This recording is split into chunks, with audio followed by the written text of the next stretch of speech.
1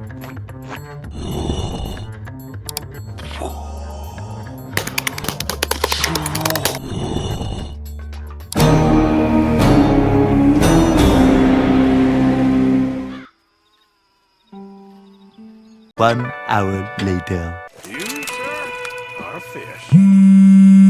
What's up? Can a low come up in your crib? Show, man. Much later.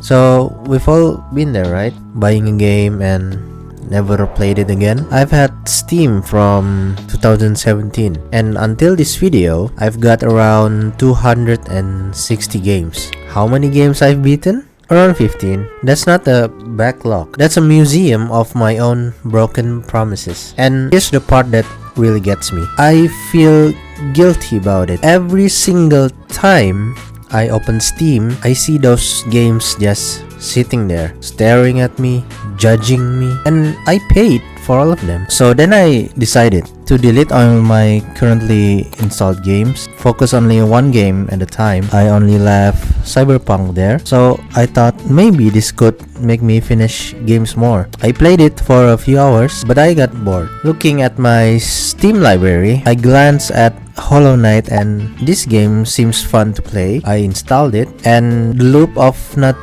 finishing a game repeats, and that's when it hits me. I don't have a backlog problem, I have a guilt problem.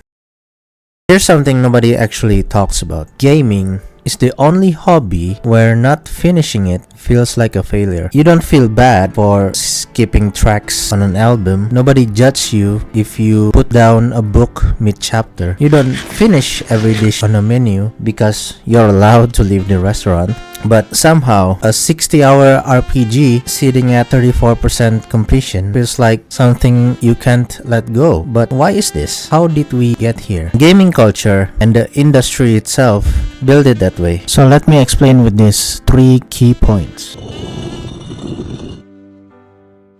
Every popular game now has a live service model. Seasonal content, battle passes, DLC drops, limited time events. Fortnite has been out since 2017. Is it finished?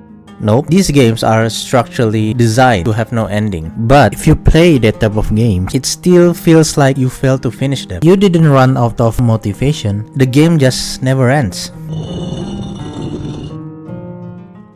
Steam sales are a psychological trap, and I say that with love because I fall for it every single time. 90% off? That's not a purchase. That's a rescue mission. You're not buying Red Dead Redemption 2. You're saving it, hoping to finish it one day. But now it's in your Steam library, and 3 years later, instead of feeling proud that you save it, you feel guilty every time you see it. Therefore, the thing that was supposed to feel like a win becomes another item on your list of failures.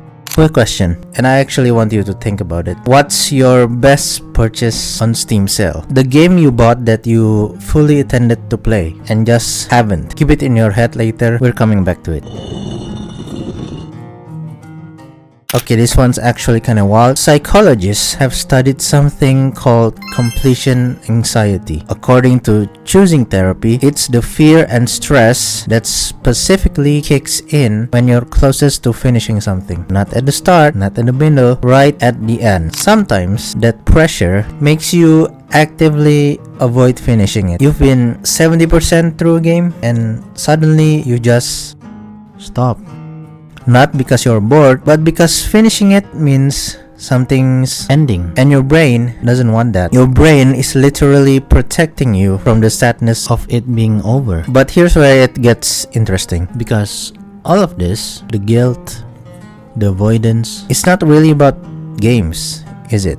Think about it. We sort games by hours played like it's a work task. We feel guilty when we're not being productive at relaxing. Somewhere along the way, gaming stopped being fun and started being something to optimize. And I think I know why. As we get older, we get so used to measuring everything. Steps, calories. We started measuring the one thing that was never supposed to be measured. We turn games into a job, and we can't even enjoy our days off anymore. If this is hitting close to home, you might want to subscribe. I make videos about this kind of stuff a lot, because here is where it gets personal. So I hit this wall not so long ago. I had a full month of vacation, actual free time, no work, no obligations, nowhere to be, and I spent the first 2 days just bouncing between games, starting things, putting them down, starting another game, feeling worse and worse with every hour. I was managing my backlog. It felt like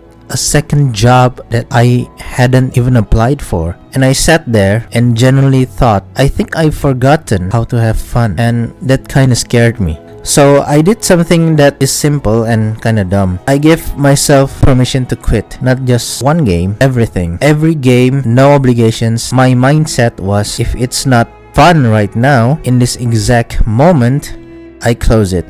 No guilt, no excuses like, but I paid for it. But I was so close to the ending. Just done. It took a while. When I feel that I want to play games, I booted up my PC, and the first game I actually went back into was Cyberpunk 2077, because there was a DLC that I bought, Phantom Liberty, and people keep praising it because they said it's better than the original story. So I tried it, and the first time in a long time, I'm not rushing.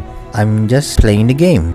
No guilt, no counting the time. I'm just having fun, enjoying every second of it. Turns out the backlog wasn't the problem. The obligation was. The moment I stopped treating games like a to-do list, I started actually playing them again. So here's what actually changed how I game, and what I think will change it for you too. The first one, stop tracking completion and start tracking the fun. No more hours played or hours remaining. If you're having fun, you're playing correctly, and that's the whole metric that needs to be measured. Number 2, finish shorter games on purpose. Not because they're easier, but because finishing anything builds the habit. A 6-hour game you actually complete beats a 50-hour game you abandon at 12 hours every single time. By finishing a small game, you are training your brain to play longer games. Number 3, let the backlog be a menu, not a to-do list. Like I said before, you don't feel guilty about not ordering everything at a restaurant. The backlog is the same thing. It's options, not obligations. Browse your Steam library, pick something that you really want to play, and enjoy it. Number 4, start looking at the small details in a game. Have you ever looked at how the NPCs interact with the world around you? Have you ever noticed where the power lines in a game connects to? If you start looking at these small details, you will appreciate games more and think how these developers took their time to make these where we rarely see them. Shout out to the YouTuber Annie Austin for shifting my perspective. Number 5, please don't care what anybody thinks about your game. If you're playing a rhythm game or an RPG or a gacha game or any type of games and someone says to you, bro, this game is not even manly to play, or if you're a girl, I don't know, why are you even playing games? Well, just don't listen to them, bro. You're not even bothering them. You're having fun. They are just jealous that you can play different games every day and they only play the same game every year. Remember that game that I asked you to keep in your head? What's your best purchase on Steam sale? Well, here's the truth. You don't owe that game anything. You don't owe the version of you that bought it an explanation. You're allowed to save it in your Steam library. You're allowed to come back to it in 4 years. You're allowed to never touch it and just feel good knowing it's there. Gaming was always supposed to be the thing you do instead of being productive. The moment it becomes another thing to optimize, you've already lost the battle. So stop optimizing and just start playing. What's the game you haven't finished yet? Drop it in the comments. No shame, no judgment. I want to actually read them. Mine was Cyberpunk. I haven't finished it. I'm trying to, not because I forced myself, but because one random Friday night I just wanted to. And that's how it's supposed to feel.